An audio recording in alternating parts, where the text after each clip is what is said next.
हिंदू खतरे में है तो ऐसे जो भगवान की मूर्ति के आसपास बैठे हैं, जो आम लोगों को हिंदू है उसे भगवान का प्रसाद मना करते हैं। मला सांगा, मराठा बांधव हिंदू नाही का? मग हिंदुत्ववादी सरकार असताना हिंदू भाविकांना जो प्रसादाच्या आशेवर लालबागच्या राजाकडे येतो, तेव्हा चेले चपाटे काही हिंदू बांधवांनाच प्रसाद तर सोडा, दर्शन घेण्यासाठी देखील मज्जाव करतात। मराठा बांधव आपल्या न्याय्य हक्कासाठी मुंबईत आला आहे, त्याला असं वागणं? या हिंदुत्ववादी भाजपा सरकारची मानसिकता काय आहे? आम्ही हिंदू मराठा तुमच्यासाठी आजही शूद्र आहोत का? या प्रश्नाचं उत्तर भाजपा सरकारला द्यावं लागेल। सरकार म्हणून तुम्ही भारतीय राज्यघटना मानित नाही का?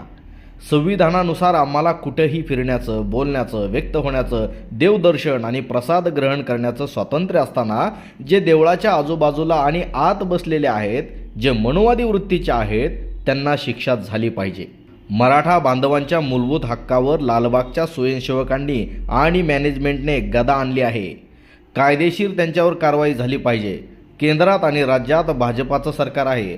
जर तुम्ही त्यांच्यावर कारवाई केली नाही तर हिंदू खतरे में है, तर ते तुमच्यामुळे, भाजपा सरकारमुळे अशी सामान्य माणसांची मानसिकता तयार झाली आहे।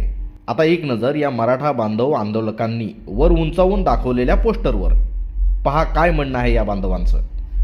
भविष्यात मी माझ्या लेकरांना सांगणार की लालबागच्या सर्व टीम या गांडू हिंदुत्ववादी आहेत, तिथे कधीच दर्शनाला जायचे नाही। एक संतप्त मराठा। यावर तुम्हाला काय वाटतंय? आपलं मत कमेंट करून कळवा।